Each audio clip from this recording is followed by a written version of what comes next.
दोस्तों नमस्कार। दोस्तों सुबह मैंने एक वीडियो बनाया था जिसमें मैंने जो एयरटेल का जो कमेंट्स हैं रिगार्डिंग इंटरफेरेंस और रिगार्डिंग जो एग्जिस्टिंग प्रॉब्लम्स जो उनके स्पेक्ट्रम में आ रहे हैं 5G स्पेक्ट्रम में एंड जो एग्जिस्टिंग 800 900 मेगाहर्ट्ज स्पेक्ट्रम है उसमें मैंने एक पार्ट कवर किया था operation challenges observe in existing band. कौन सा? Challenges in 3.3 gigahertz band. तो वो वीडियो का लिंक मैं आपको डिस्क्रिप्शन में डाल दूंगा, अगर आपको देखना है तो देख लीजिएगा।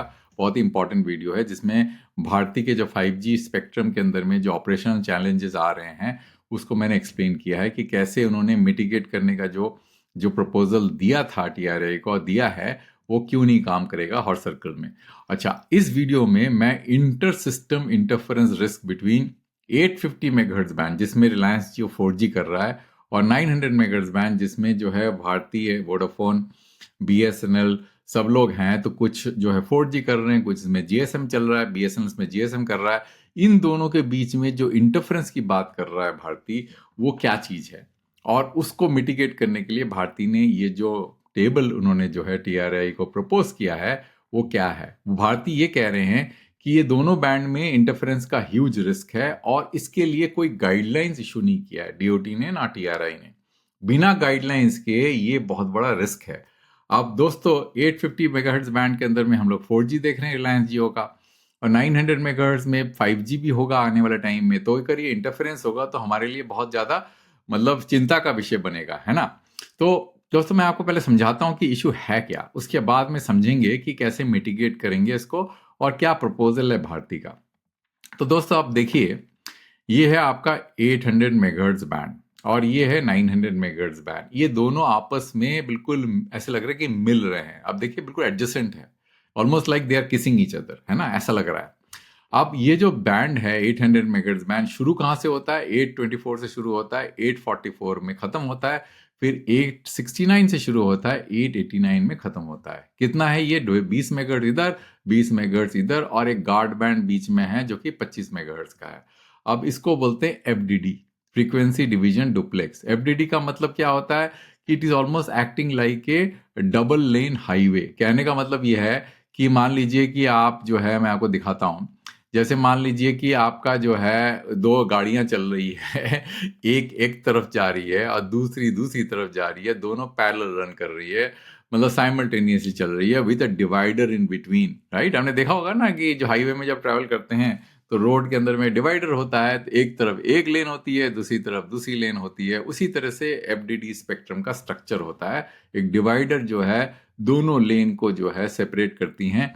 ये जो है आपका ट्रांसलेंट, ये रिसीव लेन। अब ये अपलिंक और डाउनलिंक का मतलब क्या है ये भी समझ लेते हैं। इसके लिए दोस्तों मैं आपको वो डायग्राम दिखा देता हूं।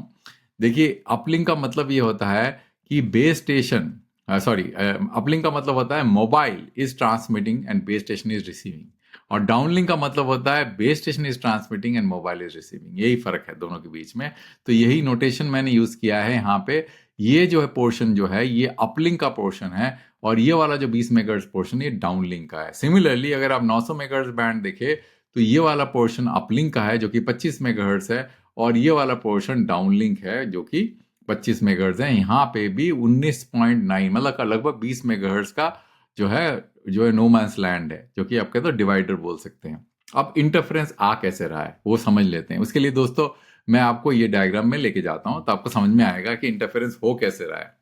अब देखिए दोस्तों, ये बेस स्टेशन है 4G का और ये 900 मेगाहर्ट्ज का बेस स्टेशन है। अब ये दोनों बेस स्टेशन को लोकेटेड है, मान लीजिए को लोकेटेड है या फिर बहुत पास पास है, दोनों के टावर्स बहुत पास पास है मान लेते हैं ना।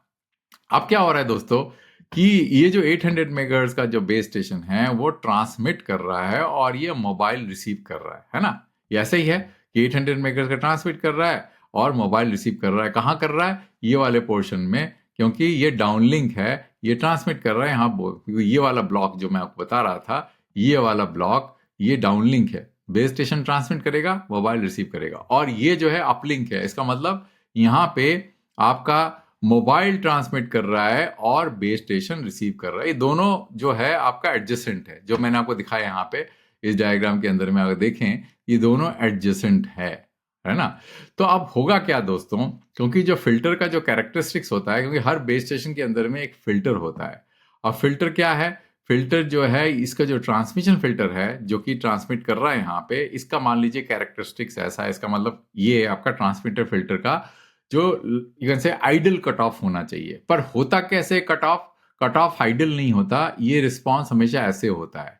मतलब आप कभी भी फ्लैट कट ऑफ फिल्टर में नहीं देखेंगे, मतलब आपको आइडियली चाहिए कि ऐसा हो जाना चाहिए फिल्टर, है ना। फिल्टर क्या चीज होती है? फिल्टर ये कहती है कि जो RF वेव्स है उसको इसी ब्लॉक में रेस्ट्रिक्ट करती है बैंडविड्थ में, इससे बाहर नहीं जाने देती, यहाँ पे स्पिल ओवर नहीं अलाउ करती है। स्पिल ओवर क्यों नहीं अलाउ करना चाहिए? क्योंकि बाजू में अगर कोई किसी का स्पेक्ट्रम होगा तो वहां इंटरफेरेंस हो जाएगा। तो आइडियली जो है फिल्टर कैसा होना चाहिए? आइडियली फिल्टर का रिस्पांस बिल्कुल रेक्टेंगुलर होना चाहिए, पर ऐसा होता नहीं है। कैसा रिस्पांस होता है? जो मैं आपको बता रहा था, ये हमेशा जो है ऐसे जो है रिस्पांस होता है, टेपरिंग वाला। अब होता क्या है कि बिकॉज ये हाई ट्रांसमिट करता है, base station is always transmitting at very high power, तो क्या होता है इसका जितना भी स्पिलओवर है ये दूर तक जाएगा, मतलब ये एकदम खत्म नहीं हो जाएगा यहाँ पे, तब दूर तक जाएगा। आपने देखा ना कि ये दोनों स्पेक्ट्रम जो है आपस में बिल्कुल पास पास है, मतलब 889 और 890 बिल्कुल पास पास में। तो अगर मान लीजिए यहाँ पे कोई ट्रांसमिट कर रहा है तो यहाँ वाला जो स्पेक्ट्रम में इंटरफेरेंस हो जाएगा। और अब बोलेंगे भाई इंटरफेरेंस में कैसे फर्क पड़ता है? फर्क इसलिए पड़ता है दोस्तों क्योंकि मोबाइल ट्रांसमिट कर रहा है इस वाले ब्लॉक में, जो बाजू वाले ब्लॉक में आपको दिखा रहा था, यहाँ मोबाइल ट्रांसमिट कर रहा है। जब ये मोबाइल ट्रांसमिट कर रहा है इसका मतलब ये हुआ कि ये जो बेस स्टेशन है वो रिसीव मोड में है, मतलब सुनने की कोशिश कर रहा है। अब ये बहुत जोर से चिल्ला रहा है ना, क्योंकि बेस स्टेशन तो बहुत तेजी से बोलते हैं, तो ये बेस स्टेशन बहुत दूर से चिल्ला, ये कान जो है खड़े करके सुन रहा है कि भैया मोबाइल जो है बहुत दूर है, हो सकता है 5 किलोमीटर दूर हो, 10 किलोमीटर दूर हो, तो उसने कान को बिल्कुल तेज करके सुनने की कोशिश कर रहा है ना। जब ये कान को तेज करके सुनने की कोशिश कर रहा है, जो कि ये बेस स्टेशन करने की कोशिश कर रहा है, इसका मतलब इसका जो रिसीव का जो फिल्टर रिस्पॉन्स है वो भी कोशिश करेगा कि भाई आजू बाजू के नॉइस को कट ऑफ कर दिया जाए, सुना ना जाए। पर वैसा होता नहीं है, क्योंकि मैंने आपको बताया ना कि जैसे ट्रांसमिट का जो वो जो ट्रांसमिशन का जो फिल्टर रिस्पॉन्स होता है वो इस तरह का होता है, सिमिलरली रिसीव फिल्टर का रिस्पॉन्स भी ऐसे होता है। तो क्या होगा कि वो नॉइस दोनों तरह से पिकअप करेगा। एक तो उसका फिल्टर जो का रिस्पॉन्स ऐसे हुआ तो यहां से भी उठाएगा नॉइस, और इधर जो है जो स्पिलओवर हो रहा है उसमें भी नॉइस। इसका मतलब है रिसीवर के अंदर में नॉइस आ जाएगा, क्योंकि ये बेस स्टेशन बहुत तेजी से चिल्ला रहा है, ये shouting at the top of his voice, और ये सुनने की कोशिश कर रहा है मोबाइल को, बहुत दूर है वो। तो ये बेस स्टेशन चोक होने के चांसेस होता है। इसलिए दोस्तों हमेशा आपने देखा होगा FDD बैंड में कभी भी जो अपलिंक एंड डाउनलिंक को पास पास में नहीं रखते हम लोग। ऐसा कभी नहीं होता कि uplink and downlink are adjacent to each other, ऐसा कभी नहीं। इसलिए हमेशा गार्ड बैंड बीच में होता है। ये क्यों होता है? क्योंकि इसी इंटरफेरेंस को प्रिवेंट करने के लिए। अब यहां देखिए ये एकदम एडजेसेंट हो गया है, अपलिंक एंड डाउनलिंक जो है एडजेसेंट हो गया है। इससे इसका जो है, जो कि आपका GSM वालों का जो 900 मेगाहर्ट्ज का जो बेस स्टेशन है वो चोक हो जाएगा, रिसीव नहीं कर पाएगा। सिग्नल जो है जो मोबाइल से आ रहा है वो सुन नहीं पाएगा, क्योंकि बाजू में जैसे मान लीजिए कोई बहुत दूर से बोलने की कोशिश कर रहा है और यहाँ पे कोई जो है बहुत तेजी से म्यूजिक बजा रहा है, तो आपको नहीं सुनाई देगा ना। उसी तरह से इस बेस स्टेशन को नहीं सुनाई देगा। तो आइडियली क्या होना चाहिए था? आइडियली जो है रिवर्स डुप्लेक्स होना चाहिए था, जैसे हमने 600 एंड 700 मेगाहर्ट्ज में किया है। ये होना चाहिए था डाउनलिंक और ये होना चाहिए था अपलिंक, जिससे कि फर्क ही नहीं पड़ता। क्योंकि जब दोनों अगर ट्रांसमिट कर रहे हैं तो क्या फर्क पड़ता है, दोनों चिल्ला रहे हैं, मतलब ये दोनों बेस स्टेशन जो है चिल्ला रहे हैं। अब दोनों चिल्ला रहे हैं तो फर्क ही नहीं पड़ता, कोई सुनने की कोशिश तो कर नहीं कर रहा है। ये दोनों सुनने की कोशिश कर रहे हैं, तो एक तरफ ये एक तरफ चिल्ला रहा है और ये एक तरफ चिल्ला रहा है, तो कोई परेशानी नहीं होती। पर क्योंकि ये सुनने की कोशिश कर रहा है, ये चिल्लाने की कोशिश कर रहा है, तो इसलिए परेशानी है।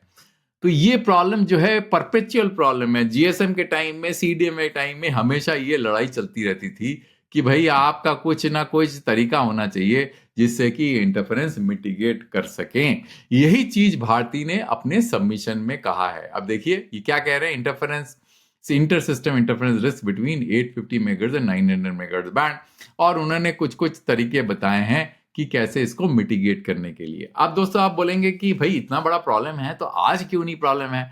अब तो कोई दिक्कत नहीं आ रही, कोई चिल्ला तो नहीं रहा है, कोई प्रॉब्लम तो नहीं क्रिएट कर रहा है। उसके पीछे रीजन ये है दोस्तों, अगर आप देखें, मैंने आपको बताया था ना 824 से लेकर 844 तक का जो है 800 मेगाहर्ट्ज बैंड है। तो आप देखेंगे कि जो रिलायंस का जो बैंड है अगर मैं इसको फिल्टर करूं और सिर्फ रिलायंस चूज करूं तो आप देखेंगे मोस्टली रिलायंस जो है वो इस तरफ है, इस बैंड के, मतलब इधर नहीं है, इस तरफ है। तो क्योंकि ये बैंड डुप्लेक्स बैंड है तो होगा क्या, 824 से लेकर 844 will simulate, it will be almost like you can से आइडेंटिकल व्हेन फ्रॉम 869 से लेकर दूसरा क्या था, दूसरा ब्लॉक क्या था, लेट मी सी, 869 से लेकर सॉरी नॉट एट, हाँ 869 से लेकर 889।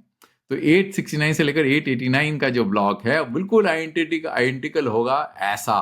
तो होगा क्या दोस्तों, क्योंकि ये आइडेंटिकल है और ये जो है थोड़ा इस तरफ खिसका हुआ है, इधर खाली है, यहाँ पे ट्रांसमिशन नहीं हो रहा है, तो ये गार्ड बैंड की तरह काम कर रहा है। इसलिए 900 मेगाहर्ट्ज में अगर आप जाएंगे तो 900 मेगाहर्ट्ज का जो जो वो है आपका जो अपलिंक है, जो कि 890 से शुरू हो रहा है और ये 889 तक खत्म हो रहा है, इसमें भले ही ये लोग यहाँ ट्रांसमिट कर रहे हैं, इनको इतनी परेशानी नहीं आ रही, क्योंकि 850 मेगाहर्ट्ज बैंड में क्या हो रहा है, रिलायंस जियो लेफ्ट हैंड साइड की तरफ है ना दोस्तों। इसलिए ज्यादा फर्क नहीं पड़ रहा है। थोड़े बहुत मेरे को लगता है कि ये सब, ये वाला जो है तमिलनाडु में हो सकता है प्रॉब्लम हो या ना हो, क्योंकि हार्मोनाइज हो गया, क्योंकि ये थोड़ा सा बैंड प्लान अलग, मतलब थोड़ा पुराना बैंड प्लान है। तो मेरे को आई होप दैट जैसे ये जो आपका आरकॉम का दिख रहा है यहाँ पे, आरकॉम का जो 5 मेगाहर्ट्ज ये इधर शिफ्ट हो गया होगा और रिलायंस जियो का जो इधर आ गया होगा। ये हार्मोनाइज होने की जरूरत है, शायद उन्होंने शायद कर भी दिया होगा, मैंने अपने अपने बैंड प्लान में इसको अपडेट नहीं किया। तो इसलिए ये वाला portion now acting like a guard band, almost like a guard band और ए नो मैंस लैंड। और ये जितना भी दिख रहा है आपको आरकॉम का, यहाँ पे कोई ट्रांसमिशन नहीं हो रहा है, क्योंकि ये एनसीएलटी में फंसा हुआ है, जो मैंने आपको वीडियो बना के बताया था। तो दोस्तों ये इशू है इन 800 and 900 megahertz, 850 and 900 megahertz band में। तो मैंने सोचा चलो आपको समझा देता हूं, तो आपको पता हो कि क्या प्रॉब्लम आने वाले टाइम में आ सकती है। 850 मेगाहर्ट्ज बैंड में अगर कोई स्पेक्ट्रम ले लेता है इधर और ये पूरी तरह से जो है ऑक्युपाई हो जाता है, तो वो जो प्रॉब्लम मैं आपको बता रहा था वो बहुत ज़्यादा जो है, मतलब इसका इंटेंसिटी बढ़ जाएगी। फिर जो है ये दोनों बेस स्टेशन कोलोकेट तो हो नहीं सकते, दोनों के बीच में डिस्टेंस होना चाहिए। और दूसरा एक और प्रॉब्लम है दोस्तों, ये सिर्फ बेस स्टेशन और बेस स्टेशन की प्रॉब्लम नहीं है, ये मोबाइल की भी प्रॉब्लम है। मान लीजिए एक मोबाइल जो कि 4G यूज कर रहा है, वो ट्रांसमिट भी तो कर रहा है, क्योंकि अब मतलब जिस जहाँ पे आपका जो है जो वो है, अगर आप देखें ये बैंड के अंदर में, यहाँ पे मोबाइल रिसीव कर रहा है और यहाँ पे आपका BTS जो है मोबाइल ट्रांसमिट भी कर रहा है। ये दोनों चीज है ना, ये दोनों बैंड में मोबाइल रिसीव कर रहा है और मोबाइल ट्रांसमिट कर रहा है। तो ये जो GSM का जो मोबाइल है और जो 4G का जो मोबाइल है, सॉरी जो 900 मेगाहर्ट्ज का जो मोबाइल है, जब वो ट्रांसमिट कर रहा है वो उसी तरह के प्रॉब्लम क्रिएट करेगा 4G के मोबाइल में। अगर दो मोबाइल उपभोक्ता आपस में हैं, एक रिलायंस का कनेक्शन या 4G का कनेक्शन यूज कर रहे हैं जो 800 मेगाहर्ट्ज या 850 मेगाहर्ट्ज में, और दूसरा जो है 900 मेगाहर्ट्ज में जो है वो उसका मोबाइल उपभोक्ता ट्रांसमिट कर रहा है, तो जो 4G का हैंडसेट में इंटरफेरेंस आएगा। तो दोनों तरफ प्रॉब्लम है, पर प्रॉब्लम सबसे ज्यादा BTS में है, क्योंकि वो ज्यादा हाई पावर होता है, मोबाइल इतना हाई पावर नहीं होता, तो इतनी ज्यादा प्रॉब्लम नहीं आएगी, पर आएगी जरूर दोस्तों। तो यही है दोस्तों, मेरा जो है इस वीडियो का तात्पर्य ये था, उद्देश्य ये था कि ये आपको समझाना कि ये चीज उन्होंने क्या कहा है, बिकॉज ये बहुत ही निटी ग्रिटी और नुआंस चीजें हैं, कॉमन मतलब लोगों के बीच में ये डिस्कस नहीं होता। तो मैंने सोचा भाई मैं भी जो ये इंपॉर्टेंट इश्यूज हैं, जो कि बाकी जो कंज्यूमर को इम्पैक्ट करने वाली चीजें हैं, वो मैं आपको समझा दूं, जिससे आपको इस बारे में पता हो। तो अंत तक देखने के लिए बहुत बहुत धन्यवाद। मैं दूसरा वीडियो एक टॉपिक में जरूर लेके आऊंगा जल्दी। Thank you friends.